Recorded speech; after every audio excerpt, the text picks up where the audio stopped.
Nice. How you doing, brother? Good morning.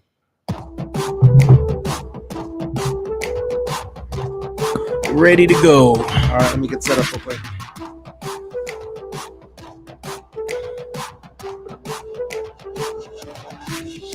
You got some new toys to play with today. We do. Yeah, we have a little game that we can play. Now the listeners can play this little game. We'll wait till about maybe the 15-20 minute mark when everybody's here, and then I'll let them know how they can have some fun with it. We got the store's open now, the merch store. Nice. So that's ready to go. JHNSB, no Diddy.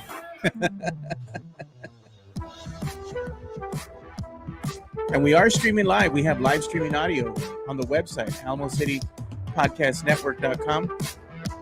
So for those who maybe just can't watch, they're busy at work, go to the website, just listen to the live replay, or the live show as it's going, should I say. That's a very good point. Hey, what's up? Good morning, Seth. He says, good morning, Vietnam. That's right, baby. That's right. Have a good show today. Welcome to another episode of the Alamo City Sportscast with Mike Jimenez and Joe Garcia. Make sure to subscribe and hit that like button. Join the discussion as we broadcast live from beautiful West San Antonio. And remember to tip your hosts as it helps the show grow. What's up, San Antonio? What's up, South Texas? This is the Alamo City Sportscast coming at you from the west side of San Antonio, West Bexar County, also represented. My name's Mike Jimenez. That is Joe Garcia. We're going to be on for about an hour and a half or so. We're going to have fun talking sports, pop culture, and nostalgia. And Joe, I woke up this morning. Guess what? We are 931 subscribers strong. I see that. 931. Now, I got to share something with you, Joe. Yeah. On the YouTube stream yesterday. Now, we are all live on Facebook, YouTube, and Twitter, right? And you can take part of the show by leaving a comment on YouTube. But we got one yesterday on the YouTube channel, right? So they left a comment. Mm-hmm. And it's by a guy named William Johnson, and I want to share it. All right, go ahead. He says, hi, fellas. Love the show. I subscribed a few days ago. Born and raised in San Antonio. You guys remind me of so many of my friends that I used to just hang out and talk about sports with for hours. Lots of fun. Keep up the good work. William, welcome to the party, my man. Welcome to the party. And you know what? Do us a favor. Share it with your friends. Tell your friends, your loved ones, your coworkers that we're doing this show because, again, we're making that march to 1,000. Joe, you mentioned something yesterday that I had never thought of, and I went back home and I actually researched it. You said something to the effect of less than 10% of YouTube channels ever hit 1,000 subscribers. Yeah. And I looked it up and you're right. It's like 8.6. Yeah. A lot of YouTubers will bow out before they ever hit 1,000 because it's so hard to break 1,000. Yeah. And once you get past 1,000, it gets a little bit easier because the algorithm will put you in front of more eyes. But then when your next hurdle is getting to 3,000. Right. And then from that point on, sky's the limit. I think it said 8.6% chance of getting, or 8.6% ever make it to 1,000. Yeah. And it's like less than 4% ever make it to 5.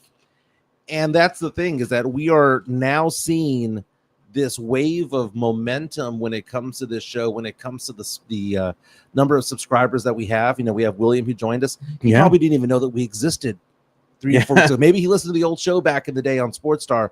But this is the thing. And I was watching a YouTube video yesterday from this quote-unquote expert on how to get subscribers. Now, we don't want to get just subscribers. We don't care if somebody's subscribing someplace. We want subscribers who are going to watch. Interact with us. Right. Yeah. And it said that it's all about consistency. We mentioned that yesterday. It's all about consistency online and making sure that we're doing what we're doing. We've been doing the show Monday through Friday since January 1. Yeah, we have. And 931 subscribers strong. We were talking about getting to 1,000 by the end of July. Dude, at this pace, it might be by mid-July. We might pick up some more when we go over there to Pete's place tomorrow. That's right. So tomorrow we have our NBA draft party, our Spurs watch party over at Pete's place. That is in Old Town Helotes. So if you know where Florida's country store is, just keep going. Yeah. Just keep going outside the loop about half a mile and you will find it. On my Twitter account, I did post video, by the way, of what it looks like inside the place for those of you who are not familiar with Pete's place. Oh, and then we do have the audio working today. Okay, good. So Pete's place is a great place, man. Now, this was Tuesday when it was happening. We're going to be partying out there. I love the picture, the view of the girls Yeah, walking. it's like I timed it perfectly, right? But outside, you see that big screen over there that I'm pointing at? That big screen over there, that's where we have the tables. We have enough for about 25 people. But I tell you what, if there are 40 or 50 people who want to show up, if there's 100 people who want to show up, we will make room and we will get room because Pete's Place is saying, hey, we're down with the Alamo City Sportscast. Yeah. Who doesn't want to have business, you know? Exactly. I mean, we're bringing the traffic over to them. They're going to welcome it. I know. We did a thing at Matt Pecker's Brewery for the fantasy draft. Oh, yeah, with Brandon. About 40 people there, 30, 40 people there. Yeah, we got to hang out with all the gente. We can bring a party. And that was when we had only 200 or 300 subscribers when we were first starting. And then we went on hiatus for 3 or 4 months because of my personal issues. And then we came back in January, and now we're getting to it. Getting to 1,000 so hard. It is. Really hard. But they always say getting to $1 million, your first $1 million made, is the hardest, but getting to the second million is easy. Getting to a second 1,000, I think, will be easier than getting the first 1,000. Yeah, it really is. But we have the love. I was watching this morning in the building, Mike Taylor. Rudy J. Yeah. Subscribe to them. They get going at 9 a.m. Yeah, definitely. And that was a good show. They go from 9 to 10. Then they do their pay-per-view, if you will, their subscription. Yeah, the second hour. The subscription hour. And that's their thing. And, we come on at 10 o'clock. We go to about 11:30 or so. And I'm not really going to bang the doors for more sponsors until we get to 1,000. And when we get there, we can make the claim that, hey, only 1 out of 12 YouTube channels get to 1,000. And we're one of them. I didn't make the numbers up. That's what the statistics tell you. Mm-hmm. But one thing that we're going to do as well is we want to give some love to Sweep the League as well. My friends of the show, they're at 89 subscribers. They're almost at 100. So if you're, subscribing to our show, make sure you go and subscribe to their show as well. Give them some love. So what are we getting into today? By the way, Sweep the League, they do a fantastic job. Rudy Campos Jr. has a fantastic voice, fantastic opinions. I disagree with most of them half the time, but still, it is what it is. NBA draft again is tomorrow. We're going to start partying at 6 o'clock at Pete's Place in Old Town the Lotus. 7 o'clock is the first pick, or that's when the show starts. I would assume the Spurs will have their first pick done by 8 o'clock, assuming that we're holding on to the number 4 pick. And then then you figure that by 9 o'clock, we should have picked our second one as well. So we're excited about that. Again, NBA draft tomorrow, 7 p.m., but we're going to start partying at 6 o'clock over at Pete's Place. Now, it's the calm before the storm, okay? Because I went on all the websites today to see what's going on. Ain't nothing going on, right? There's it's one of those things where, no final mock drafts came out this morning. Nothing came out. But Shams Charania of FanDuel, of The Athletic, blessed us, because he had an interview with one of the top lottery picks in this year's draft, and he's calling out Zachary Rees-Sarchet. And I'm going to tell you what he said, and we're going to debate whether or not you want a guy like that on the team, okay? Because this guy has been rumored to be a potential Spur. Do you like what he has to say? Do you like what JJ Redick had to say, by the way? Dropping F-bombs yesterday in his press conference as he's being introduced. When I heard that he was dropping an F-bomb, A, I didn't know that it was to a female reporter. B, I didn't know what the question was. But now that we know the context, is JJ Redick in the wrong when it comes to doing this? That doesn't paint you in a good light. It's like you're taking this lighthearted. It's not serious to you. Using this type of language, it should matter, and you should give an F because you are now a head coach, and that is not language that is demeaning of a coach. That's not what you expect out of your leader, right? And I don't know why he's dropping an F-bomb to this particular question, because it wasn't that hard hitting. No, it wasn't like it was a question that I would have asked, that you would have asked. I don't know. Yeah. Well, let's talk about that. We'll play that sound. Aggies came close, but no cigar. They lost in the College World Series yesterday, 6-5. We'll talking about that. They almost had it. Almost had it. Almost had it, like the guy with the fishing rod. We have to really get into whether or not Hooters is in jeopardy. Yeah. Yesterday, Hooters shut down 6 locations in the state of Texas. Just as long as they don't close down the one near me, just down the street here. Is Hooters going to be around 10 years from now? I don't know. Same thing could be said for Red Lobster. Dude, Red Lobster, That was tragic. What Red Lobster did and what they said and what actually happened were two completely different things. Yeah. Now, Hooters, I'm not saying that they're circling the drain. I'm just saying, if I was Brian Windhorst from ESPN, I'm doing one of these numbers. I think that's indicative of what goes on with a lot of these national chains, right? Mm-hmm. They're franchises and they franchise themselves out. And, what happens is that a lot of these smaller, franchises just don't make it. It could be due to poor management, poor location, whatever it could be, the economy. They just don't make it. But 6 It happens in one man. day? It spells trouble. Where there's smoke, there's fire. Yeah, what do they say? The underperforming businesses are the ones we close. Yes, Isn't that the exactly. spew? That's phase 1 of we're shutting down for good. We're broke. We're filing for bankruptcy. In music news, we lost a pop singer yesterday. I don't know if it's a pop singer, punk singer, what do you want to call him? But he was the singer of a very popular song that's considered to be one of the worst songs of the last 25 years. Should we celebrate the life of one of the worst song singers of all time? But anyway, he passed away. We'll get into that. Are you talking about who I think you're talking about? Because I saw him on, was it TMZ this morning? Yes. Yeah. Yes. I think so. And Foo Fighters, Dave Grohl, is he really trying to start beef with Taylor Swift? Is this the right thing to do? Because he's calling out Taylor Swift, basically calling her fake, a poser. You're not actually singing up there. What is Dave Grohl doing? He knows her personally. What is he doing? Is this just shtick? I think he's just poking fun because they are friends. Yeah. Yeah. So we'll get into a lot of pop culture. Again, we do sports, pop culture, and nostalgia here. Again, you can be part of the show by taking part in our YouTube stream. A lot of people coming out saying, Mario Cavasso saying, heard that Mike is having the Chevy girls as special guests at Pete's place tomorrow. Dude, that would be incredible. If only we could afford them. If only we could. Can you imagine? That place would be packed, bro. You couldn't even get in. Dude, and there's other car dealerships that are trying to follow suit, and some of them with not as attractive models doing this, and it's comical. You know what's funny though? Is. It doesn't. I mean, it matters the way you look, but what matters more is just the production value. And like the Chevy, Camino Real girls, the Chevy girls. Yeah, they're not only good looking, but the social media team behind them, they are great as far as their edits. It's perfect. It's the edits, it's the music behind the comedy. The comedy. Dude, they have comedy chops. All three of them have comedy chops. I mean, even if they weren't as good looking as they were, everything else would kind of make up for it. It's part of it. It's part of it. It's part of it. Of course, it's part of it. But I'm just saying, like, if somebody else wants to kind of follow what they're doing, you just have to be good with the editing skills. So do we have to say that we are sports, pop culture, and the Camino Real fan club? Camino Real. Mike's going to start the Camino Real fan club. Yeah, so William, if you are new to the show and have no idea who the Camino Real girls are, just real quick on my screen are the Camino Real girls from just outside of Los Angeles, California. They do all their commercials. I'm not saying that they're doing it based on their looks alone, but it does help. 100,000 subscribers now. There's what do you call on Thicky? Instagram? That's Thicky. That's Ann Valen. And that's Jess. Is that the superstar? And then Sophie's the tall girl. Who's the superstar of this crew? Oh, it's Jess.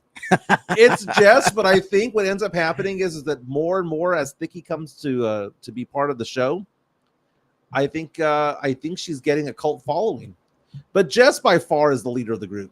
Jess is the queen bee of it all.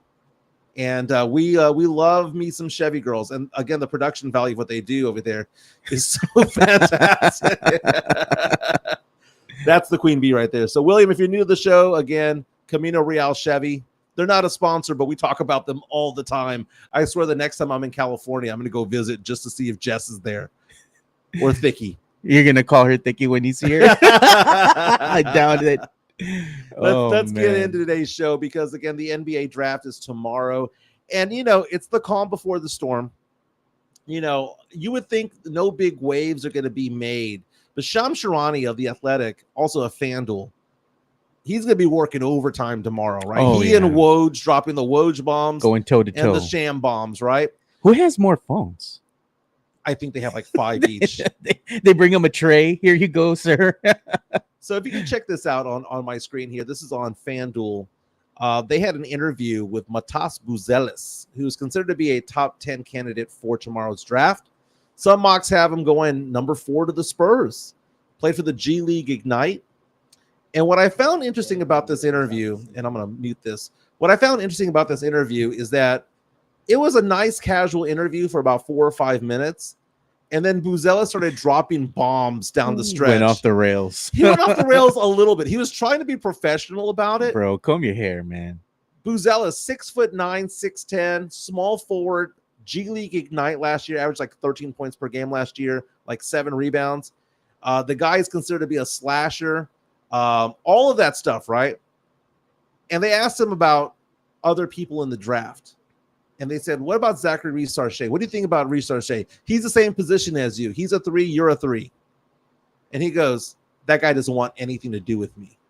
Oh, God. Now, back in March, he said that he wanted to play Reese-Sarchet one-on-one in front of the scouts. Yeah. In front of the teams. Remember, last week, or a couple of weeks ago, back at the Rock at La Cantera, the Spurs had Stephon Castle and Devin Carter go one-on-one against each other, work out with each other. We talked about how that was different, right? Buzelis was saying he wanted the exact same thing with Reese-Sarchet, but he basically says Reese-Sarchet did not want anything to do with him.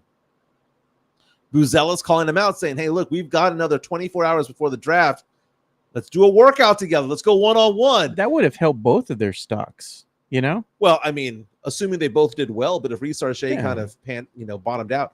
Now, it's funny because the comments you see on the thread from Shams Charania is like, dude, that's a lot of big talk for a guy who shot 27% from 3. You know? But let me ask you this, Joe. He has been mocked to the Spurs at 4 or at 8. That if he's available at 8, the Spurs would definitely get him. If he's at 4, the possibility. Right? I don't know if I'd mind that, dude. It sounds like he stuck a little trash. He's got a little dog in him. That's not a bad thing. That's not a bad thing. Got a dog in him. Yeah. But I found it to be funny that he's just there going, yeah, he didn't want anything to do with me. He doesn't want anything to do with me. He goes, I'm ready to go. He was talking up his boy Ron Holland because Ron Holland also played for the G League Ignite. But I found it funny that Matas Buzelis, 24 hours before the draft, would come out and just basically say, look, man, I'd like to challenge you on a one-on-one. You turned me down back in March. You turned me down in April. Big time me. You're big timing me. What are you afraid of? What are you and your 25-inch vertical jump afraid of? I love this comment by Sam Salinas. What's with the Euro, Edgar? Euro. You look at his haircut, bro. But let me know. Morvi says, Matas reminds me of Luka Samanic, and I wouldn't doubt it. Now, it's funny because people are asking, well, what is the player comparison of Matas Buzelis, right? And it's funny because you see all like the Ringer, right, has their NBA draft guide, right? Yeah. And he is so bullish on himself, man. He's like, people say that I'm this and I'm that. To be honest with you, I'm the next Paul George. Oh, God. He said Paul George's name. He goes, I'm Paul George. I'm a little bit of this. I'm a little bit of that. Now I'm going on to the Ringer, by the way, who has Buzelis, by the way, as their 3rd best prospect. So according to Kevin O'Connor of The Athletic, he says Franz Wagner, Lamar Odom. Buzelis says I'm a mix of Franz Wagner and bigger players, Paul George. Okay. See, he's referencing Paul George. He even referenced Andre Kirilenko back in the day. No. So I found it to be funny. Again, the draft is tomorrow night. The Spurs pick it at number 4 and number 8. The question is going to be what happens at number 3, because it looks like Reese-Sarchet is going number 1 to Atlanta, assuming Atlanta holds on to the spot. It looks like number 2, Washington's going with Alex Sarr, assuming that they hold on to the spot, and Reed Shepherd at 3. But Houston, reportedly, all the reports out there are saying Houston wants to move down. Houston's going to mess it up for everybody. And that the Spurs would be there looking at either Stephon Castle or Reed Shepherd. Oh, and I can understand both aspects. Or maybe Reese-Sarchet doesn't go number 1. What if he drops down? Yeah. You know? What if it's a Reed Shepherd, Matas Buzelis? What if Buzelis somehow drops to 8? True enough. And what you're seeing up in the upper right-hand corner here, that's just us giving some love to our supporters that have given love to us, man. Oh, yeah. Jeff Garcia from Locked On Spurs and Ken's 5. He's going to have himself a hell of a day tomorrow. It's a busy day. Now, is he going to make his way out to the Rock? That's what I want to know. Jeff is actually going to be on our show tomorrow. Oh, very cool. Yeah, last minute. Going to give us a couple minutes before he has to start his busy day. So I'm going to get with him again, make sure that his schedule is still open. He does have a story, by the way, if you want to check out my screen real quick. Sure. Of former Spur George Hill still being active in the San Antonio community. And you can go to kens5.com and check out the story about how former Spurs guard George Hill, hosting a basketball camp in San Antonio, says that he's eager to meet all the young athletes in San Antonio who want to attend his camp. You can find out more about it and when it's going to be at kens5.com, or you can go on to Twitter or Threads and look up Jeff Garcia at Jeff G Spurs Zone. Don't forget to follow Locked On Spurs. I do on Spotify and on YouTube as well. But it's going to be a big day tomorrow. And I'm so excited about the party. Wouldn't it be funny if we show up at the party and the Spurs trade their picks? And we get number one. And we get number one. Or we get DeJounte back. Or we get Trae Young. Wouldn't that be great? Think about the celebration that we're going to have tomorrow. Or I'm seeing some reports right now say that the Spurs want to keep their pick at 4, get Reed Shepherd or Stephon Castle, and then trade back down at 8. Maybe go from 8 to 15, 8 to 14. Then we're going to have a long night over there waiting for that pick to come around, because if they pick up another first rounder in a future year, or they get a swap in a future year. If who they like around 14 or 8 through 14 is all the same to them. To me, it would be a busted night if that happens, only because this isn't a strong draft, right? So the talent is kind of thin already out the gate. Now, you want to have a win now mentality. I know next year's draft is a lot better as far as the plethora of talent that you have to choose from, because you have some prospects there that could actually be franchise changers for you, pairing them alongside, or one of them alongside Wemby. But Spurs fans are impatient. They don't want to wait. Now, Reece Archie is going number 1 overall, according to Yahoo Sports. They dropped their final mock draft this morning.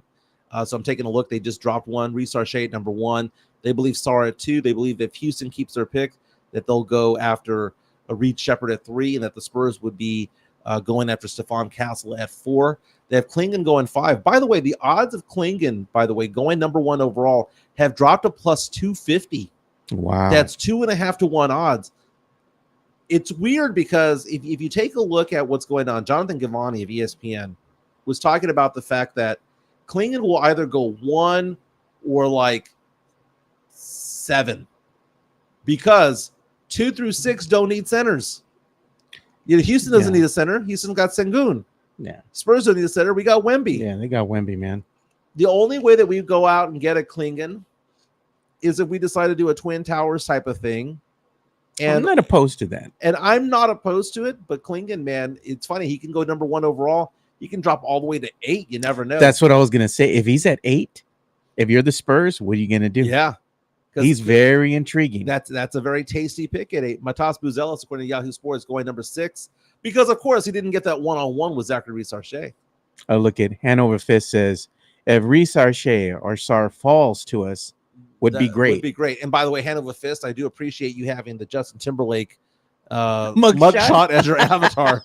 That's amazing. 7, Cody Williams going to Portland, and 8, Spurs going after Tijani Salon. Now, here's the thing. Saloon got hurt in his last workout over here with the Spurs. Yeah. Do you know what I thought of when I heard that he rolled his ankle? BS. My BS meter went off. Okay, this is my Brian Windhorse. I think they told him, okay, go with me here. Yeah. What if they told him, dude, we got you at 8. Just shut it down. You don't have to work out for teams number 9, 10, 11, 12, 13, 14. We got you 8. You're not going to fall below 8. You rolled your ankle. Yeah. Why was that my first instinct? That they gave him a promise that they're going to get him at 8, so he doesn't have to worry, because he was going to go work out for Memphis. He was going to work out for Utah. And oddly enough, those are numbers 9 and 10. It stopped. Dude, just waste your, just settle down. You don't got to go waste your hours flying on a plane, going over there. You could just be at home. Yeah. relaxing. Go do the lazy river at Aquatica. Yeah. Go do something. Yeah, maybe Tony. Dude, I bet you, if the Spurs draft Saloon at 8, that's what happened. Maybe he's hanging out at Tony Parker's mansion because nobody's there right now. Go enjoy the water park over water there. slide that's over there. Didn't he sell that yet? I don't know. No, dude, it's still on the market. Yeah. It's something like $8 million. I'm sure that if Spurs Twitter pulled together, we could buy that. hand of a fist saying Sohan gone in 1 year if we get Saloon. Possibly, but I think they're kind of different positions because Salon will play more of a 3 type of position there. Sith's coming out saying that maybe they told him to publicize the injury to guarantee that the Spurs pick him up. Again, French connection, or as Spernandez says, the French Foreign Legion. No. When you have a Saloon joining Victor Wembanyama. Look at JHNSB. It says Saloon is absolutely horrible. Most raw player in the draft. He is raw. He's young, but the talent's there. Again, if you look at the Ringer asked the question, who's going to be the best player in this draft 3 or 4 years from now? Their favorite was Saloon. They were saying he's the guy, not right now. But you don't stash him. You don't send him to Austin. You play him, man. You play him, but they're saying 3 years from now, he might get the giddy up. Look at Kawhi Leonard. Kawhi Leonard was that guy. But what position would you play him at? You have to play him the 3.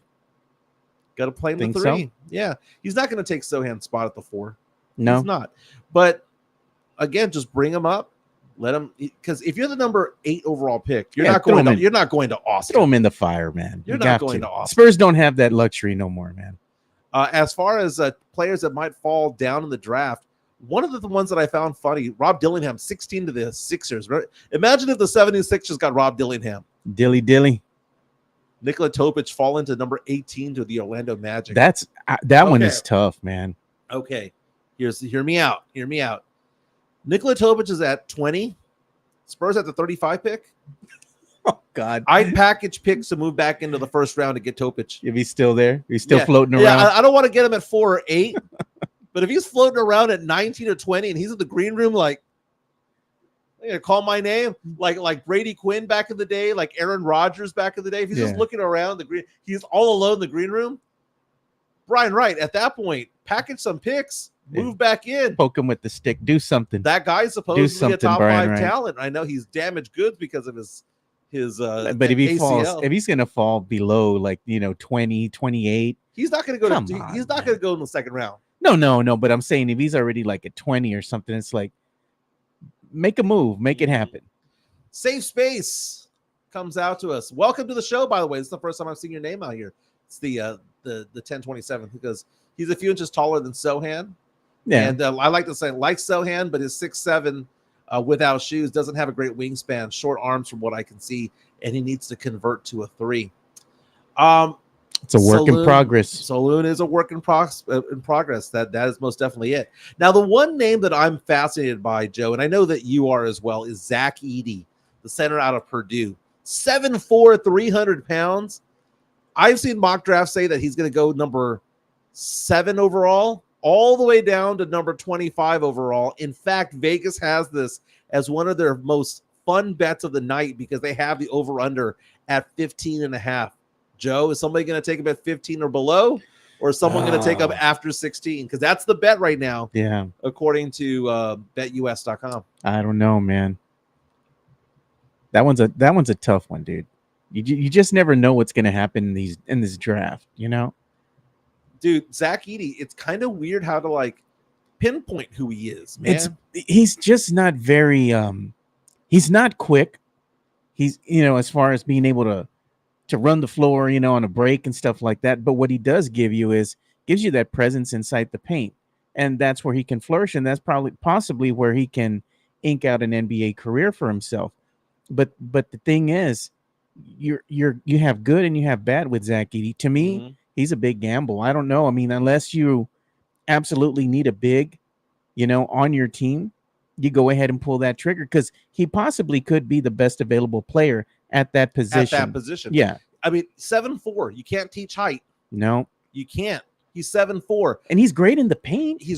But the thing is, he would have been great in the 90s. Yeah. He would have been great in the 80s. Banging bodies. Yeah, but now when you have 3-point shooters who are centers like Karl Anthony Towns, Porzingis. He ain't gonna be able to defend them all the way to the 3-point line. They're just gonna blow right by him. He can't shoot, man. Now I'm looking at BetMGM's website right now on the picks who they believe the Spurs are gonna take at number 8 overall. Saloon at 5-1 odds currently. Nikola Topic at 6-1. Ron Holland at 7-1. Devin Carter. his numbers have been all over the place. It's been as high as 2.5 to 1 to now 7.5 to 1, and it's bouncing back and forth. But again, you can bet on this. Look at Hanover Fist. He says, so is Castle really a point guard or is it just hype? Castle is a combo guard who wants to play point guard. Castle is basically Derek White. As far as he's a shooting guard who can actually have handles, and if you need him to play the point, you can. But he says he wants to play the point. Now, the number 8 pick overall over the last 10 years, Jarris Walker, Dyson Daniels, Franz Wagner, Obi Toppin, Jackson Hayes, Colin Sexton, Frank Ntilikina, Marquise Chris, Stanley Johnson, and Nick Starstaskas. It has been a half and half. I mean, Franz Wagner was a great pick. Colin Sexton was a good pick. Obi Toppin is okay. But it's been a little bit weird, man. Been a little bit weird, but the Spurs, you can bet on this now. Look at Van Stain. He says, Wemby will drop 80 at every ISO position, Oh, and look at Gert Vandergit Krift. Hey, what's up, Gert?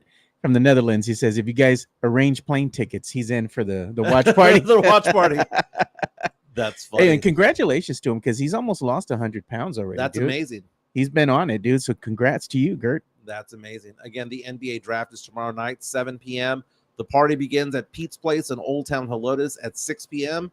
Just head out to the big screen outside. That's where we are. And again, I say outside. There's also an indoors portion. Indoor, of Pete's outdoors. Place. So it's one of those things where get a little bit heated up, a little too hot for you. Go inside, hang out in the AC. You know who's going to show up tomorrow? Who's that?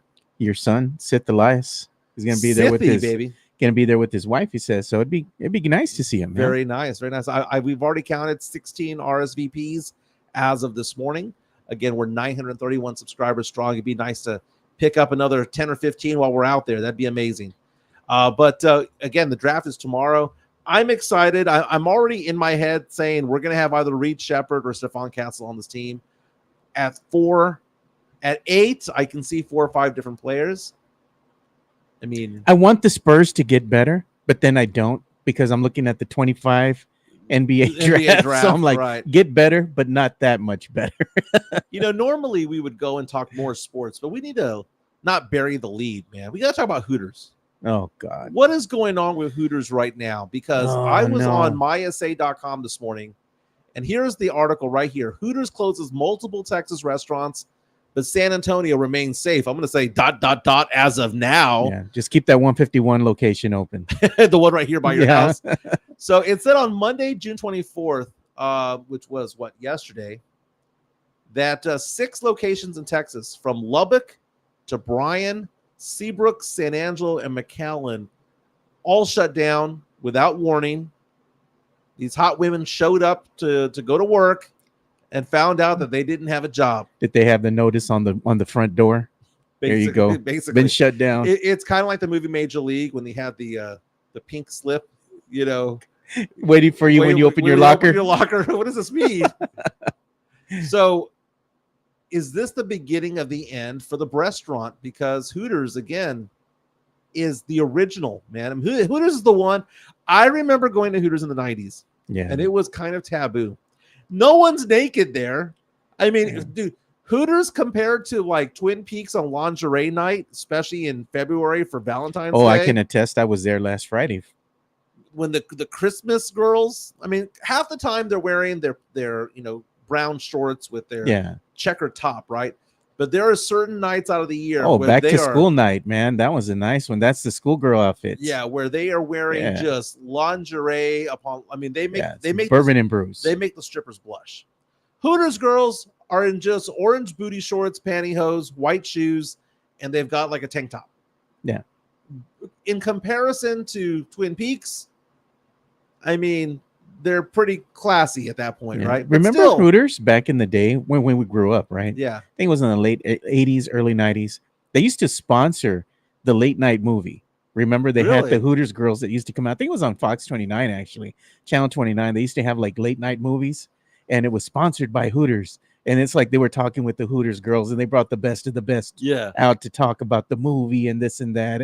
It was all in good fun, man. But I remember that specifically, and that was back in the late 80s. But I remember with my friends, man, high school, class of 95 homes, we would all start driving, right? So we all started driving around 16 or 17. So I'm about 16 or 17 years old, and we're like, hi, table for 8. hide our face a little bit, hide our face a little bit because, we're a little bit jealous of it all. Yeah. Not jealous. We're a little bit shy. Gotcha. Because we got a girl with knockers who's going to come by and say hi and take our order, and we're going to be like, I'll take a 10-piece mild, please, But would be sad. This would make me cry. The 151 Hooters location makes me cry on its own. It feels like an airport location. Oh, no, man. That one, the one on 151, compared to the one on Fredericksburg, the one on 151, like over the course of like a month or two, man, they just loaded up with talent, bro. Loaded with talent. Dude, and it's beyond just the Hooters waitresses, dude. Birthday parties have been held there. I got this photo of this guy's 21st birthday over there. Look at his face. Look at his face. Look at his face. He's excited. The girls come over to say happy birthday. They come by. They bring the lava cake, the beer with the ice in it somehow or another. They have like an ice pack in there. That's where Twin Peaks gets them, man. The 29-degree beer. That's where they do it. But the number of birthday parties that have been had at a Hooters location, I've had so much fun. I've even stayed at a Hooters hotel in Vegas, for crying out loud, which is now the Ojos Locos Casino. Okay, so why are these going under? Chain restaurants are just going under because people are in their 20s and 30s don't care for them. Yeah, they don't care for it no more. You go to a Hooters, you go to Twin Peaks, we're all 45 and older. You know what's going to happen probably within the next 10 to 15 years? A lot of these restaurants or these national chains, we're going to wind up going out of business because nowadays the younger generation, they're just fine going to the little mom and pop places. They want experiences. They don't want to have. They don't want Chili's. They don't want Cheesecake Factory. It's old people. Yeah, it's middle-aged people who are keeping it's the unique experience for them. And not only that, but a lot of them now don't even like going out to eat. What do you see a lot of? Uber Eats, Uber Eats, all these DoorDash, people driving, giving them food. They don't even want to go anywhere. And I'm not saying that's a bad thing because really at the end of the day, if you're busy at home, you're doing yard work, you're doing stuff around the house, and you've already been driving around everywhere and you're tired, you're with your girl, you're going to watch a movie. Last thing you want to do is go out and get something to eat. Just have it come to you. It's so convenient. Morvey reaches out to us on our YouTube stream saying bikinis in Austin in the 2010s. Oh, I remember bikinis. There was a bikinis here in San Antonio. Short-lived. On Fredericksburg Road. Short-lived. We used to call it bikinis. And then after bikinis, I think it became something else called quickie. Yeah. And their saying was funny on the side of the building. Everyone needs a quickie. By the way, so the reason why Hooters is shutting down the quote-unquote underperforming locations is because they say market forces and they're underperforming, right? That's the spew they give you. We saw Red Lobster. Red Lobster, what ended up happening with Red Lobster was they got bought out by a venture capitalist group. Whenever you see a VC group go in there, they're there to pick it for parts, man. It's basically pick and pull. Yeah. And what they did was, if you ever seen the movie The Founder, have you seen the movie, Joe? I've mentioned it before. It's with Michael Keaton about McDonald's. And it was talking about how McDonald's makes money. And it was saying that McDonald's, you're in the wrong business if you think McDonald's is in the business of making burgers, that you're really in the business of real estate, because McDonald's owns all the land upon which the burger is built. And the same thing goes for Red Lobster. Red Lobster owned all the land. Well, think about it this way, Joe. If you bought a house in 1980 for $75K, $100K, yeah, how much can you sell it for it now? Gee, at least double, if not triple that. Right. Now, what if someone was to sell it to somebody else and then they were to rent it out? It's still going to be double or triple that. Oh, right? Yeah, but it's over the course of how many years do you own that home? Right. So imagine having a house at $75,000, $100,000, and you're paying, even if it's a higher interest rate, you're paying $1,000 a month on. Yeah. You hold on to it for 20, 30 years. The value appreciates to $300,000. And now the house, if you were to sell it, someone else is having to pay $3,000 a month for what you were selling, what you were buying it for $1,000 a month for back in the day. Yeah, if you do the math, what was it, like $1,200 or $1,500 a month in rent over the course of, I think, was it 10 or 12 years? Yeah, it amounts to around $90,000. So what Red Lobster did was they sold their property to a subsidiary. Yeah, who then rented it out in 2023, 2024 prices to the existing Red Lobster locations. Jeez. Tanking them. Wasn't because of all you can eat shrimp, although that was a bad move.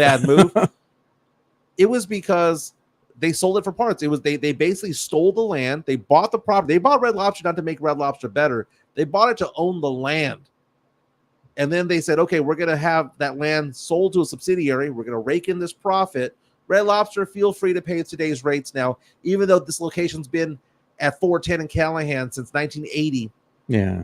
You're not paying 1980s prices anymore. You're going to be paying 2024 prices. Oh, you can't afford it? Great. We'll find somebody who can. Yeah. That's what happened to Red Lobster. So if you ever hear, oh, well, there's a venture capitalist group that's going to go in there and help out Hooters, they're not. They're going to shut it down. The same thing happened with that Eat at Joe's. Remember that short-lived chain? You know, there was one right here out off of 410. Mm-hmm. That shut down. Now it's another restaurant, but it's set vacant for so many years, and now finally they reopened it again. I'm still waiting for something to happen at Malibu Castle because it's still there's vacant. Nothing there, dude. Well, I mean, it's just the racetrack. That's it. You could barely make it out. You know, when they show like on KSAT 12, when they're showing the weather report, they kind of pan out, you know, from the camera way up high where it's perched up, and you can still see the outline, the carcass. The carcass of the racetrack. I'm like, somebody do something with that. So man. Going back to Hooters, do you believe the tall tale that I dated a Hooters girl? Oh God, here we go. You've told me this numerous times. I remember I asked Sean too when we went to lunch. I'm like, did he really date a Hooters girl? And he's like, that's what he says. That's what he says. To quote All American Rejects, I'll keep you my dirty little secret. Yeah. Anyway, very cool. Let's talk more sports because the LA Lakers introduced their new head coach yesterday, JJ Redick, fresh off a podcast. I mean, think about it, Joe. Isn't that the equivalent? No, it's not, because he played 15 years in the NBA, but that'd be like me going from here to taking Brian Wright's job, for crying out loud. But no experience. JJ Redick with no experience goes on in. And that podcast with LeBron James, for all intents and purposes, was the interview. And I saw this stat earlier today saying that JJ Redick is the fourth player that LeBron has played against who became his coach. God. Think about Tim Duncan having Popovich for his entire career. Think about Jordan having mostly Phil Jackson for his career. Think about that, right? I mean, he had other coaches along the way, but primarily was Phil Jackson in his heyday, right? Magic having Pat Riley for most of his career. LeBron's going from former opponent to former opponent to former opponent to former opponent as his head coach. Find that to be interesting. So yesterday, JJ Redick got introduced to the media, and the first time he's out there talking to people, he decides to just go ahead and drop an F-bomb on everybody. And it wasn't even that big of a question that he was asked. He was asked a question by a female reporter. Very simple question. Are you looking forward to dispelling certain misconceptions as head coach? Let's see if this is it real fast. See if we can hear it. Let's see. I got it right here. I've certainly heard everything. About So what misconceptions or concerns about you? Man, it's low. In the last few weeks. It is low. Most looking forward to dispelling. Let's see if I can. Okay, well, first of all, we'll just go through it. They asked the question: what misconceptions are you looking forward to eliminating? Yeah, as head coach of the Lakers. And he goes, dude, I've heard everything. I heard about how I don't deserve this job. I heard about the fact that I am a podcaster, that I have no experience and all that stuff. And he goes, at the end of the day, to answer your question, I don't give an F. Now, that might be a good message to the team. But for a fan base, imagine if the Spurs hired Mitch Johnson to be head coach of the Spurs to succeed Greg Popovich. And someone was to interview, let's say that Jeff Garcia from Locked On Spurs and Ken's 5, this hypothetical, goes out there and says, Mitch, welcome to the team. You're replacing Pop. You have a superstar here in Victor Wembanyama. You have been an assistant coach, but don't have any head coaching experience. A lot of people think that, you might be inexperienced for this particular position. What are your thoughts on that? And what if Mitch Johnson looked into the audience and said a couple of sentences and then says, but at the end of the day, I don't give an F. Not a good look, man. It isn't. Why does JJ Redick get a pass for this? I don't know, man. To me, he's always come off as kind of a dick, the way that he talks and the way that he is. He's very blunt, very straightforward. Cool. That's your personality. No big deal, but at the end of the day, if you're getting a little bit perturbed about a reporter asking you this question, you better be ready, because guess what's going to happen all season? You're going to be asked that question time and time again, and it's going to be more embarrassing for him, because what if the Lakers come out the gate on a losing streak? Fernandez comes out and says that he likes JJ's moxie. Samson is asking the question, what's wrong with that? Well, the thing is that if he's throwing F-bombs right now, and you can tell he's irritated, get ready. You haven't even lost a game yet. As Joe alluded to right now, what if they start off with a 10-game losing streak? What happens in LA? It's one of the biggest media markets. What if LeBron forces his way out? He hasn't even felt pressure yet. And that's his attitude towards it all? I highly doubt JJ Redick is going to last the season. JJ Redick, I think, is a brilliant mind, by the way. It's weird because I listen to his podcast and the way that he analyzes certain things. Yeah. He had a podcast the other day with LeBron. I say the other day, it's probably about a month or two ago. Oh, his interview? Yeah. And he was talking about the Gortat screen. Yeah. And how it was the most unstoppable thing in the world. And to hear him talk about the Gortat screen, I'm gonna look it up real fast. The Gortat screen, LeBron James talking about it. This was on the Gortat screen. They're talking about this on the JJ Redick show. This is you against the Milwaukee Bucks. Oh, can we hear this? Yeah. In 2020. In March of 2020. Oh, I already know what it is without even watching it. What happens on this play? The fucking Gortat screen. The Gortat screen. The effing Gortat screen. The Gortat screen is the most unstoppable. It's wild play. Like you said, if you can time it right, it can't be stopped. It can't be stopped. Okay, so I'm going to stop it there because it's a little bit low here. So they're talking about what's called the Gortat screen. And this is why I think JJ Redick might actually succeed, is because he can have a high-level conversation with a LeBron James and bring up an obscure type of play, and for him to say, back in March of 2020, you did this, and LeBron to go, I remember that game, this particular screen happened. What the Gortat screen is, so Marcin Gortat had a decent NBA career, right? But you know how you have like the Euro step by Manu, you have the teardrop by Tony, the bank shot by Duncan, you have certain moves that certain players make, and it becomes their own. What Gortat would do is he would set a screen up top, and then he would roll towards the basket, and in rolling towards the basket, he would then pretend that he was blocking out. He'd pretend that he was blocking out, but he wasn't blocking out. What he was doing was an illegal screen. Moving screen. He was doing an illegal screen. So I'm going to play this play back again real fast. Look at Gortat's screen and look what he does. Oh, I already know what it is. Does the screen. What happens on this play? The fucking Gortat screen. The Gortat screen. Do you see what he's doing there? Fucking I'm going to do that one more time. He says this is an unstoppable play and that the refs can't catch it in time. Set the screen, run down, and then pretend like you're blocking out. For JJ Redick to have conversations with people about this and go, this is how it works. Look at that right there. He goes, right, let the opponent ride your back. Stop, and then go. Don't just go towards the basket. Get in front of your guy and let him ride your back. This is how Luka does it. And he goes, and at that point, your opponent's toast. Watching this podcast by JJ Redick made me a believer in him. I think brains-wise, he's got the tools. I'm just wondering if personality-wise, having to meet with the media, the pressure of the Los Angeles market, the pressure of a 5-game losing streak, the pressure of a 10-game losing streak, I wonder if he's got it then. But I tell you what, though, let me ask you this, Joe. I'm not trying to shots fired at Popovich here. If you're a free agent, and let's just say that big market, small market didn't matter. Yeah. Would you rather have this conversation with JJ Redick? Would you rather have with Pop? That's a tough question, man.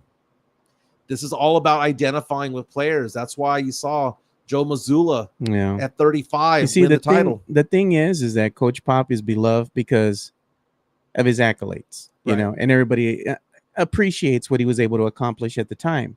But now his views and his style are kind of dated, man. It is.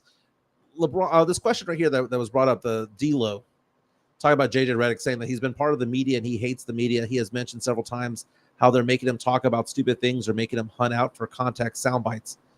Well, that's part of the game because the media is what brings people to watch the game.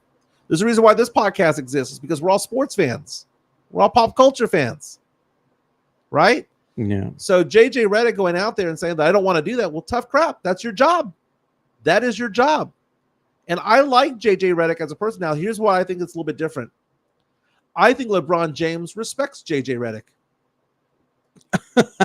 I don't think LeBron James respected Ty Lue. Nah, man. I don't think he respected any of those guys. But JJ Redick was a 40% 3-point shooter. 40% 3-point shooter. Pretty damn good. Played 15 years and had a average like 15 points per game for his career. Yeah, look at this. Midtown Texas.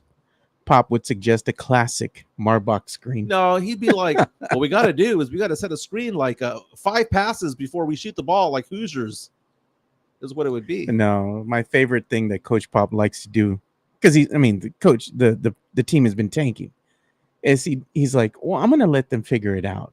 They have an opportunity to win the game.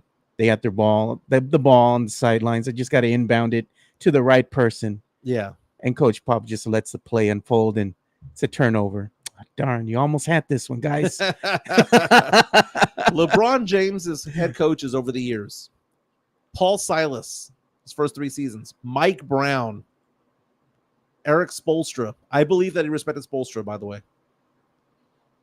David Blatt, Ty Lue, Luke Walton, Frank Vogel, Darvin Ham. Again, 4 out of the 5 he's played against in basketball, right? Now you have JJ Redick. He didn't respect any of those guys. He respected Spoelstra. Spose. How can you not? Spose is like one of the best coaches in the NBA. And when it's all said and done with his career, he'll be in the Hall of Fame. He might have more wins at Pop. He could. He's actually on track if he decides to coach till 70. He's still young. He is. Hot ex-wife too.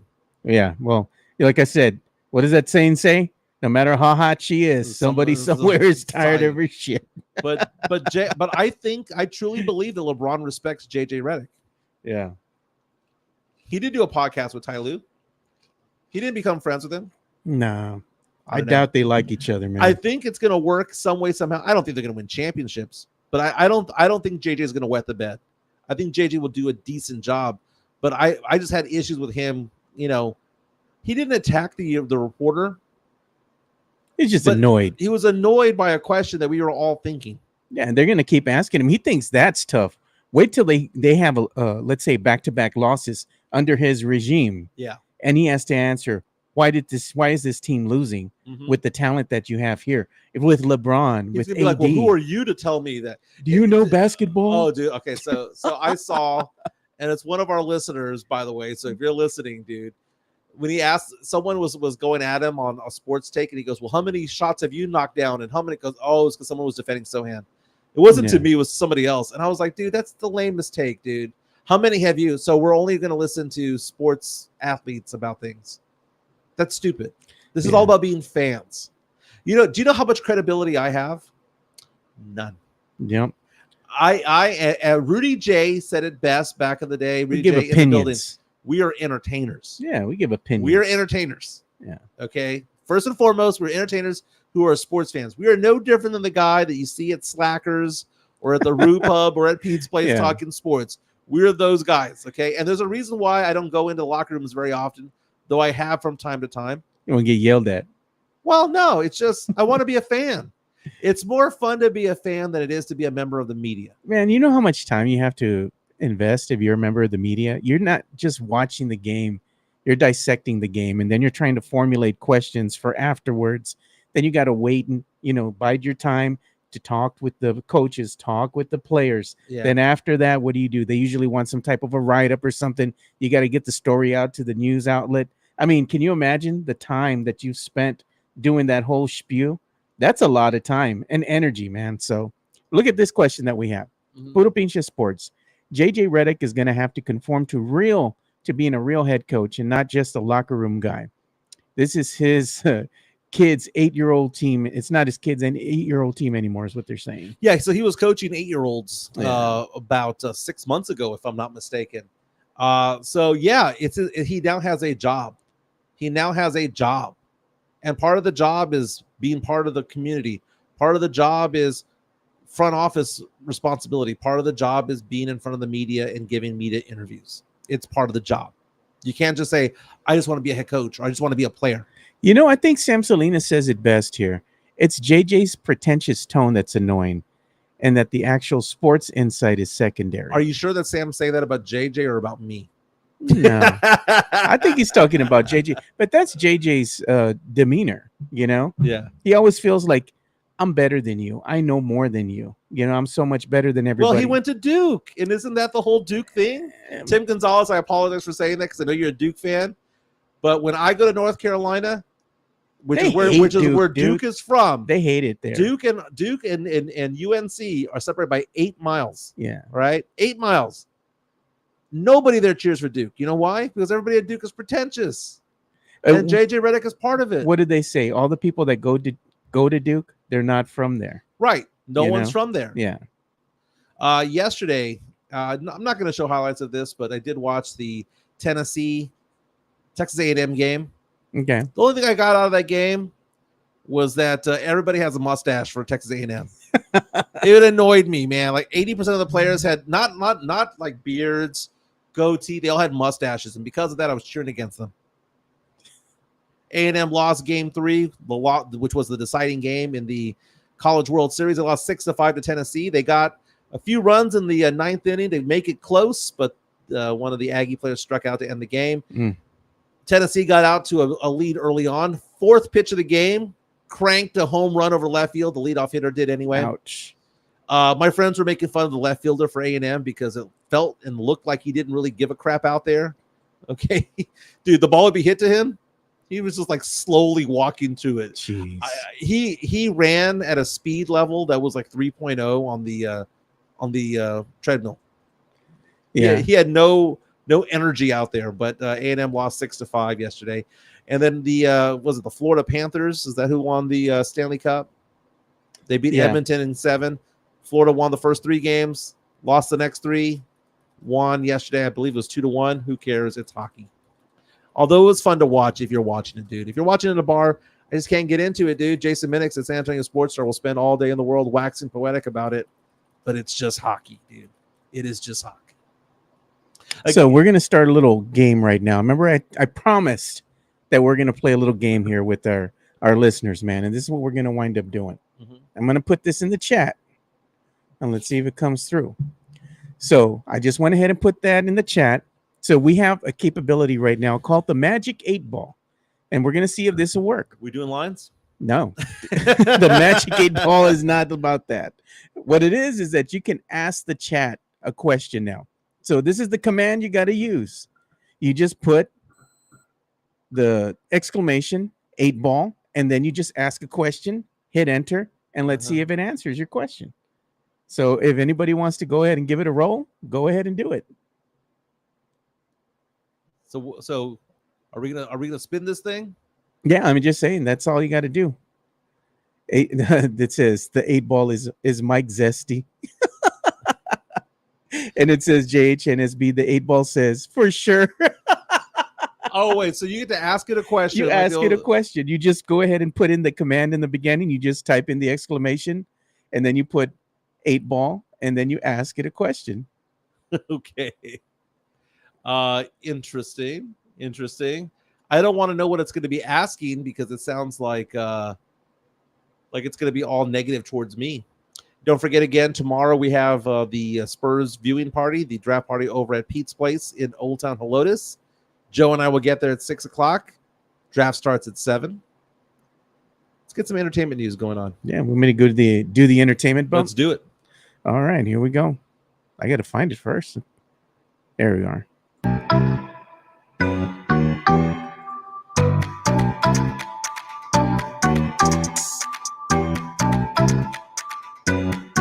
We have a musical death to report. If you want to go to my screen here, according to TMZ, Shifty Shell Shock, singer, frontman for the band Crazy Town, has passed away at the age of 49. Now, do you remember Crazy Town at all? I remember Crazy Town from way back when. Come, my baby, come, Yeah, my baby. That song was like Butterfly all sugar, over the baby. place.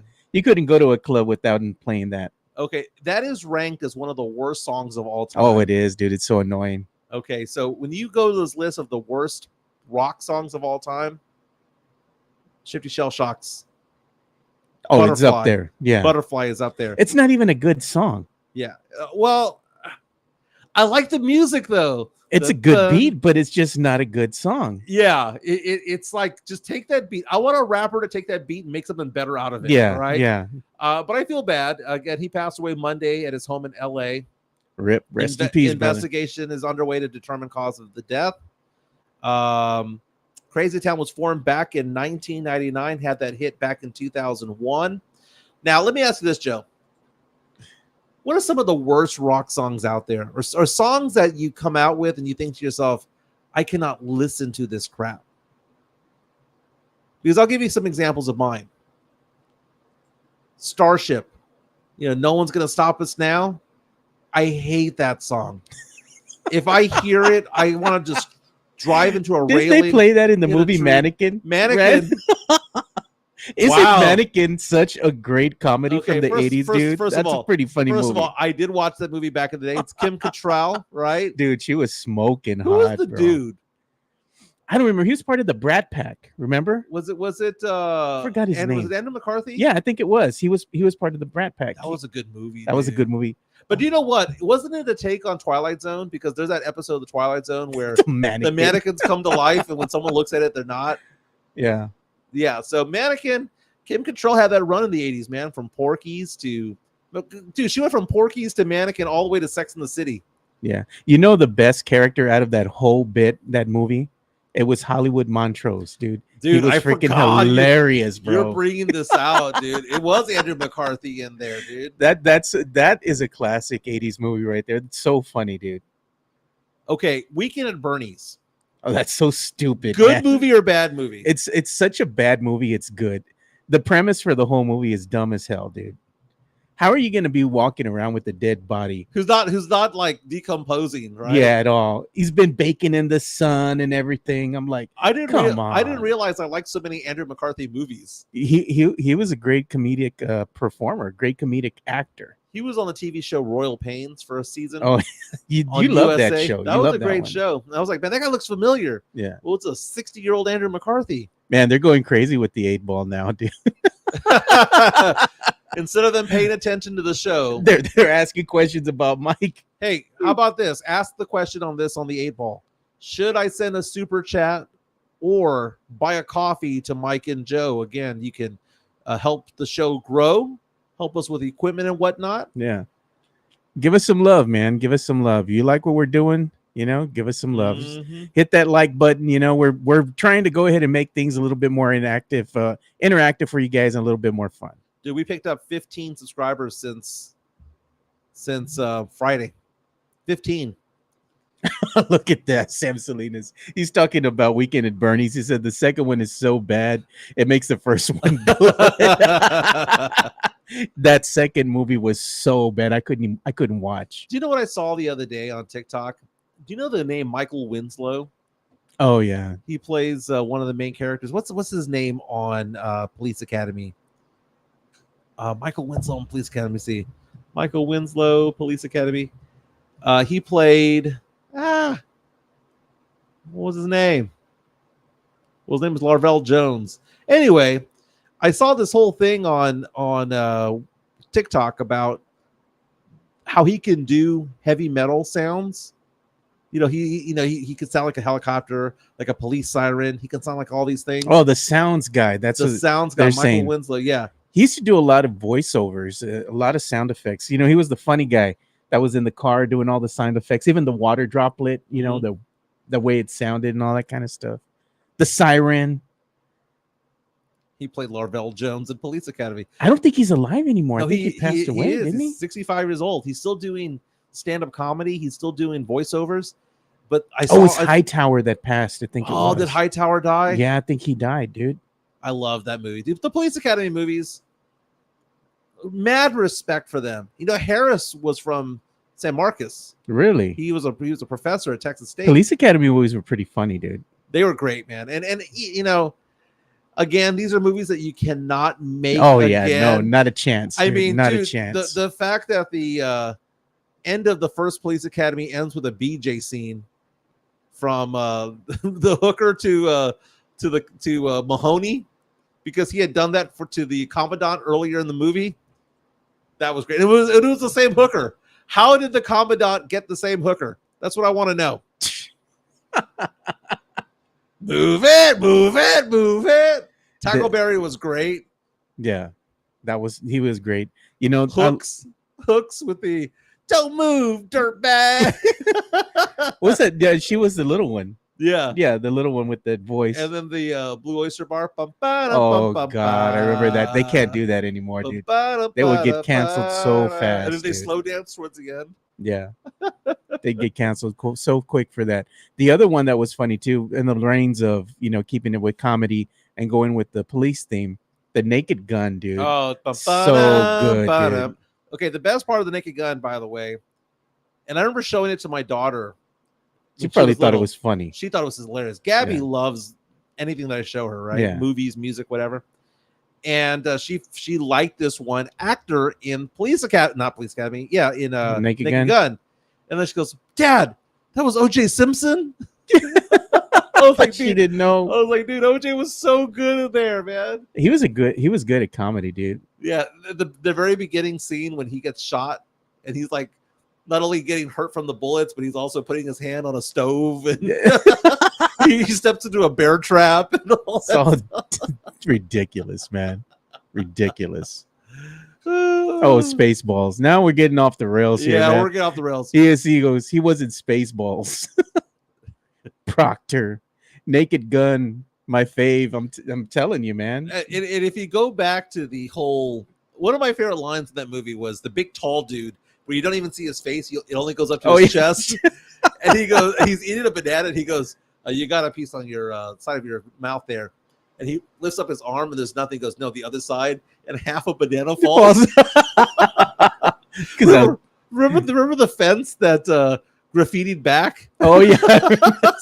Oh God, man.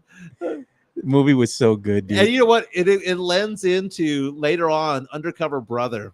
Oh, I remember that was one. Very similar. It was almost like really funny. It was like a Naked Gun type of thing going on. Yeah. But where he had the watch that had the little bit of hot sauce in it just in case to spice up the food. That's such an ethnic thing because black man's kryptonite. No, I'm telling you, like so many, minorities, we like to spice up our food. Yeah. That's how we grew up eating. You have to have hot sauce, something to put in that food to spice it up, man. It's funny. Dude, that is so crazy, dude. I'm calling up the scene from Warner Brothers 2002, Black Man's Kryptonite. Oh, let me it has to go after this thing. This is on Movie Clips, Black Man's Kryptonite. Denise Richards. Oh, she's oh my goodness, dude. When she's like, "Oh, you remind me of a Theo Huxtable type of thing." Now deploying Black Man's Kryptonite.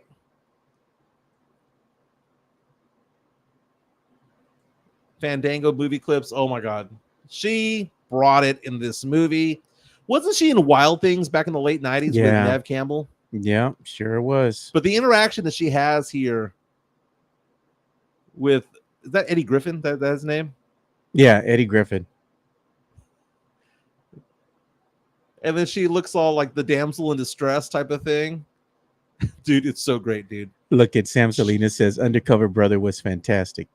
Dude, Undercover Brother is one of those funny movies. And dude, Neil Patrick Harris was in there. He hadn't come out yet on How I Met Your Mother, right? He was like lost in obscurity after Doogie Howser, And I guess he had done Harold and Kumar's Go to White Castle. Yeah.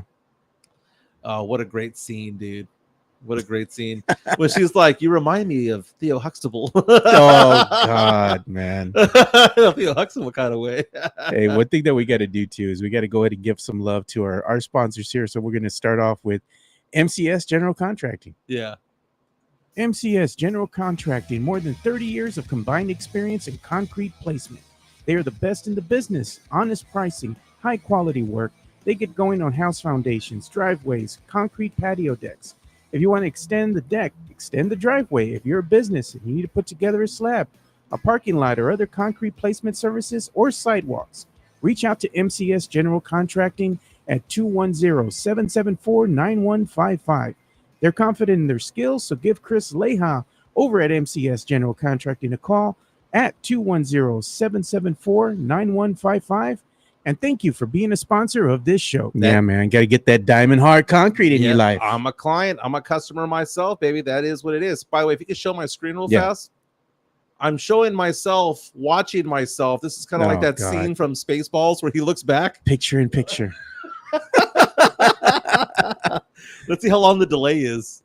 It's about 7 seconds. Yeah. That's funny. Spaceballs. There's the turnaround right there. So very cool. Very cool. Darth helmet. We got to talk about Dave Grohl from the Foo Fighters. So I saw Dave Grohl and the Foo Fighters perform at Jazz Fest in New Orleans. What, about 6 weeks ago or so? Maybe 2 months ago? Yeah, over there in, you were at that festival, the music festival. Yeah, the Jazz Fest. Saw the Killers perform there the following week. And then you had to go back because your daughter bought you tickets. Yeah. Yeah. So Dave Grohl, who will forever talk nicely about Taylor Swift, has come out and said he was in a concert recently accusing Taylor Swift of not singing at her songs. So Taylor Swift, who puts on a show that has 44 songs, that's 3.5 hours long. It's a gauntlet of a show. And she has done this worldwide. And you can tell she's singing. I mean, she's not Jennifer Lopez. You know, she's not like these things. She's not Britney Spears with the auto-tune and all that stuff. She's a performer. She goes out there, plays the piano, plays the guitar, all that stuff. Why would Dave Grohl go after her? Like, I don't get it, because they have actually interacted before and they seem to be on friendly terms before. He tells a story about being high one time and performing with Taylor Swift in front of Paul McCartney at a party. Why do you think he went after her? I don't think he went after her. I think it's just a joke, dude. I think he's just doing it in jest. And let you ask yourself a question. Does Dave Grohl have any new let's say albums or any new content that's going to be dropping soon? Because you want exposure and she is one of the biggest names in the world. So you know what's going to happen when you say something outlandish like this. Right. You know? Now they have both packed the Wembley over there in London. If you could show my screen real fast. We're looking at Pat Smear, who is the guitarist for the Foo Fighters, who a day after he threw shade at her, guess what? Guess where he was at? Over there at her at Taylor Swift concert. Yeah. So found that to be funny. But Dave Grohl going out there and just basically saying that if you want to call hers the Eras Tour, then we're the Errors Tour. Look at that. Anyone who puts on a 40-plus song concert night in and night out is definitely not singing. Sam, you know, dude, I'm sorry, dude. I have 100% disagree, because I can say that Dave Grohl screaming at the top of his lungs for 3 hours because he's singing at the level that Chester Bennington sang with Linkin Park. You know, when you're singing Pretender, when you're singing All My Life and all of these songs where he's belting it out, that's more strain on your voice than it would be Taylor Swift singing Karma, right? Taylor Swift, a lot of songs, not a lot of vocal range to go with it. She's not screaming. Yeah. So I would say that it's probably harder for someone to sing 3 hours of Foo Fighters music. I saw him perform for 2.5 hours. He's a rock god, dude. I love both. Yeah. I'm a Swiftie. I'm a Foo. Love Foo Fighters. Joe, tomorrow's the big day. It is. Tomorrow is a big day, but you know what? Before we go into tomorrow, we got to go ahead and look at where it all started. This is it right here. It's the anniversary of the Spurs winning their first chip. You know, this happened way back in 1999, and there's the infamous Avery Johnson jumper. Mm-hmm. Someone asked me, I think it was Jeff Garcia from Locked On Spurs and Ken's Five, who one time asked me, what is the greatest shot in Spurs history? That was it. And people want to say Memorial Day Miracle. But to be honest with you, I mean, I can understand the arguments for both. Yeah. But this was the first thing I thought of. The little general. It was a little general, 16-footer, left side, which is difficult for a left-hander. Sealed the deal. Knocked it down. And that's all she wrote after that.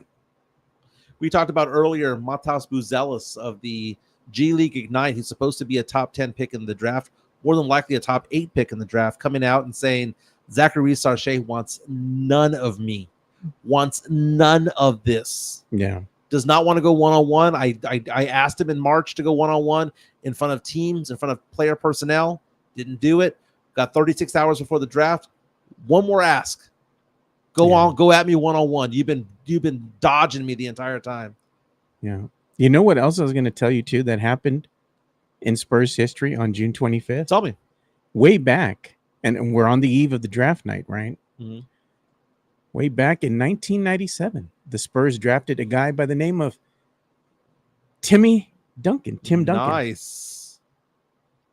Yeah, man. So way back when, the Spurs went ahead and drafted Tim Duncan on this date as well. So the Spurs not only won their first chip on January the 25th in 1999, 2 years prior to that, on the 25th, 1997, they drafted the guy that helped them. And we tanked for Duncan. Oh, that's the conspiracy that goes out there among Spurs fans, Oh, James Pledger and I found the news clips where Robinson was ready to play in February during the rodeo road trip, and they were like, nah, you're good. Just shut it down. By the way, can I interest you in one more final mock draft? Because this is a good one. Let's see.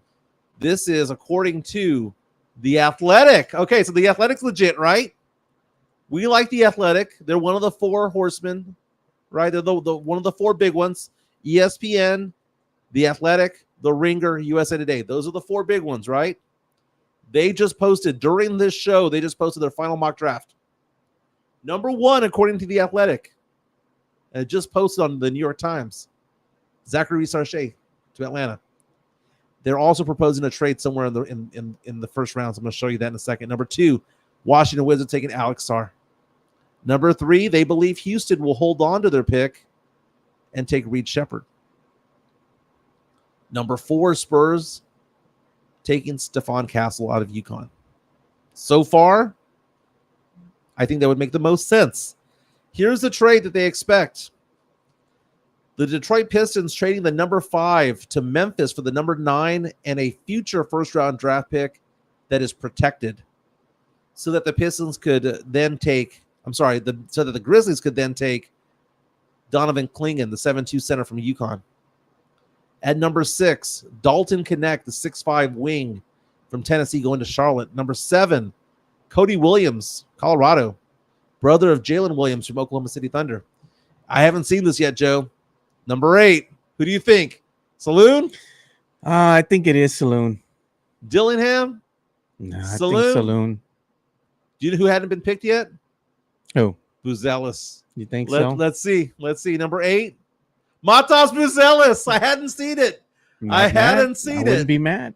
Like the guy that is saying, man, Zachary Sarche doesn't want none of me. 6'9", 6'10".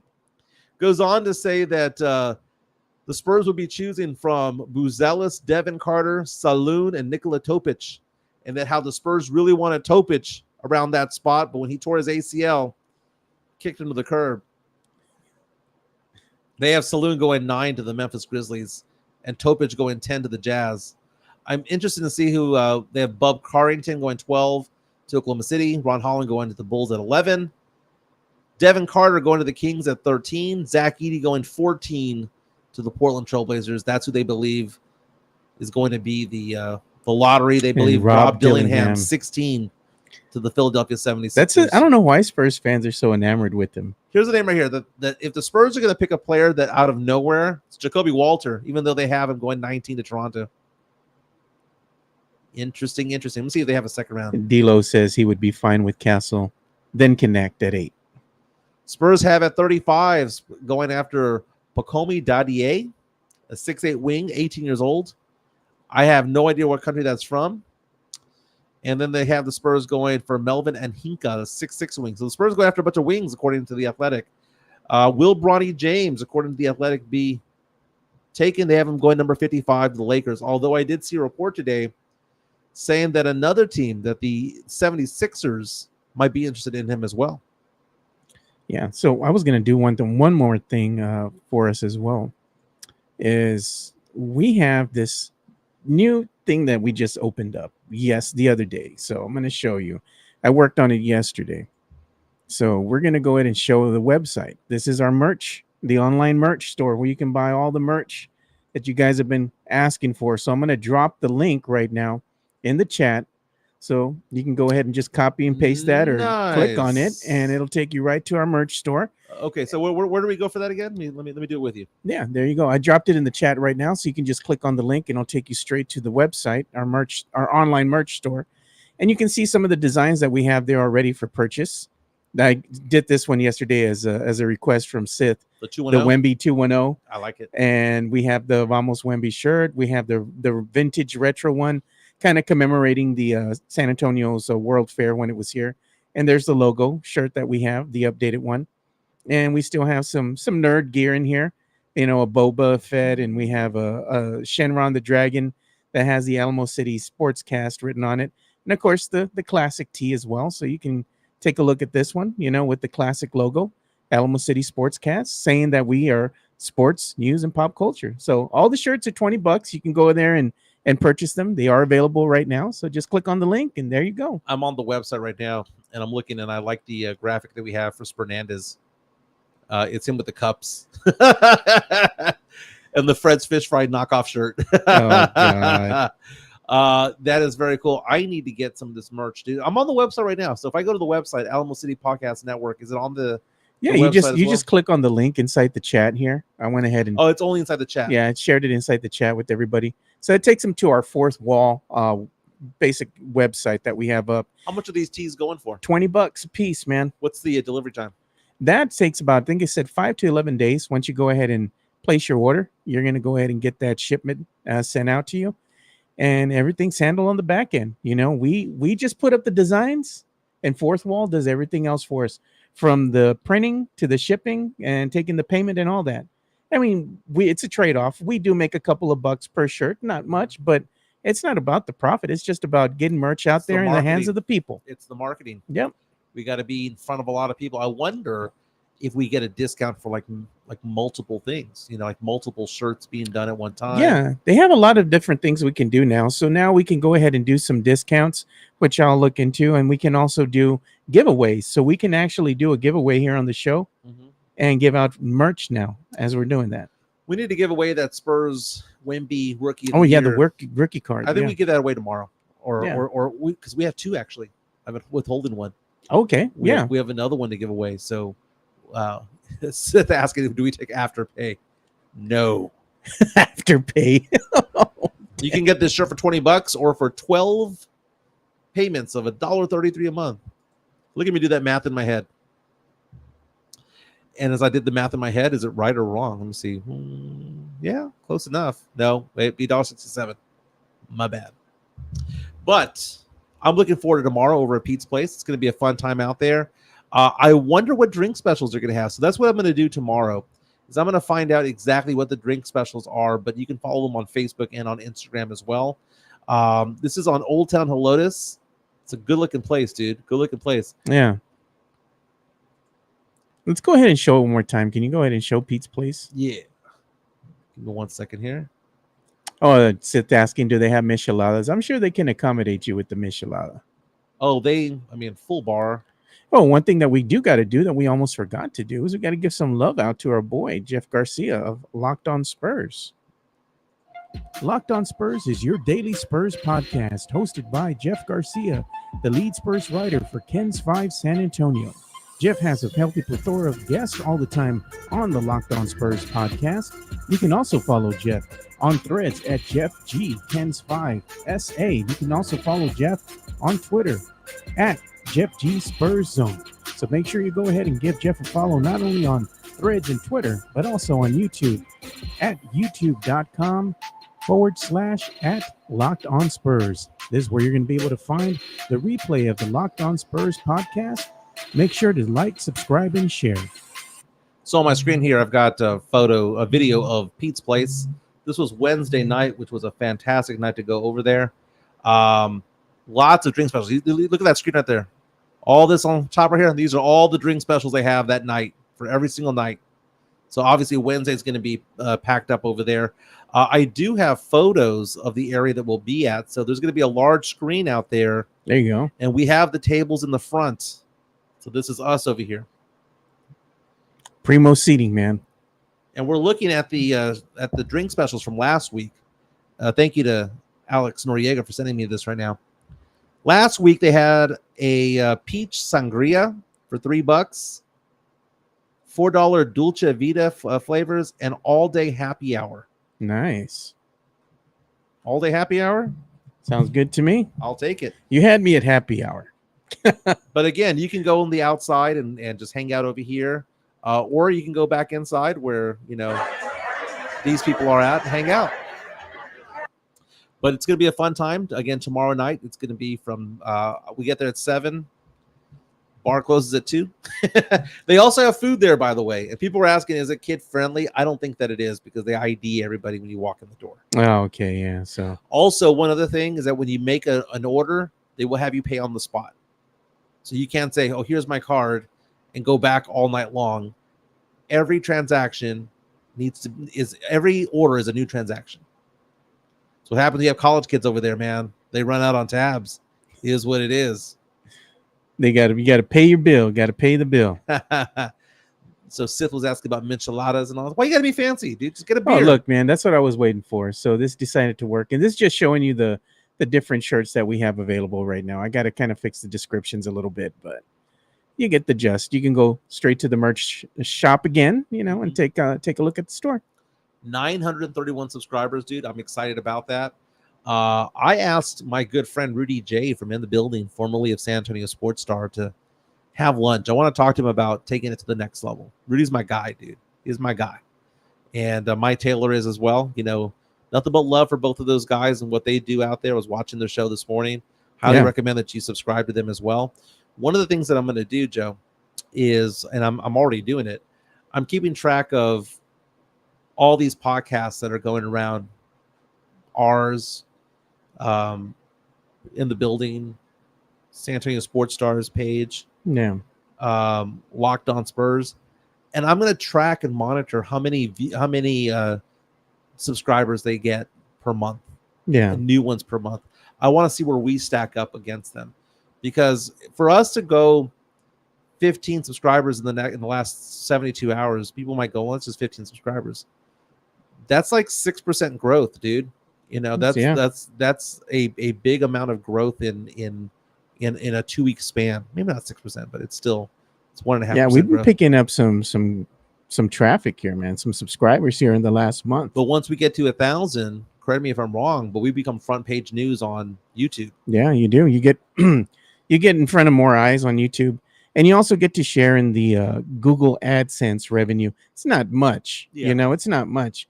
We make more money off of super chats than anything else. Mm-hmm. The Google ad revenue helps, but super chats, we're consistently seeing some good traffic there. It is. Thank you so much for everyone who watched today. Again, tomorrow is our party at Pete's Place, Old Town Helotes. We're going to have Jeff Garcia from Locked On Spurs and Ken's 5 tomorrow. I don't know how long he'll be on, but we'll be talking sports, pop culture, nostalgia, a bunch of draft talk as well. Let's see if we can get a second guest along the way, man. Just have a big old blowout show. And then again, Thursday, we're going to break down the draft as well. We'll know who the newest members of the Spurs are at that point. Will the Spurs make a trade? We'll figure it out. Yeah. I think we're going to have to go ahead and at some point here, maybe do a one-off show where we kind of do something in the evening, maybe with Taylor, and kind of talk about what happened, with the Spurs picks and whatnot. And yes, I agree. Yeah, I agree. Can we leave with a photo of my dogs? Sure. Are they outside? They're inside. Well, actually, 2 of them are outside right now, but I'll bring them in by noon. I like it when you say they're just animals. That is a couple of days ago. That is Dunkaroo. That's Duncan. That is Cody. That is Daisy. And they are indoor dogs with me because I go to work. I work from home mostly. speaking of which, I'm probably going to ask my company, the company that I work through, Yeah. to be a sponsor of the show as well in some capacity, because I take time off out of my day Yeah. to do this show. So if we can go full screen here, or not full Yeah. screen, 2 screen. I take part of my day off for this, and not only do I need subscribers, but I need clients as well. Yeah. And so I'll let you guys know I do investments, I do insurances and stuff like that. In order for me to maintain this podcast, not only do we need to have sponsors to keep this up and running when it comes to cameras and equipment and stuff like that, but I also need to maintain my client base, because if I fall behind at work, I can't do this show. Yeah. And the best thing that I have in my business is that I get a lot of referrals. Yeah. There you go. So, everything from investments to insurances. Have any questions, reach out to me and I will figure that out. Yeah. I'm looking forward to putting your logo up here next to MCS. There you go. Locked on, There you go. Well, fellas, everyone have a fantastic day. It is, what do they call it? Draft Day Eve. Draft Day Eve. Yep. We're going to party it up tomorrow, but we'll be back tomorrow for a show tomorrow at 10 a.m. See you guys tomorrow.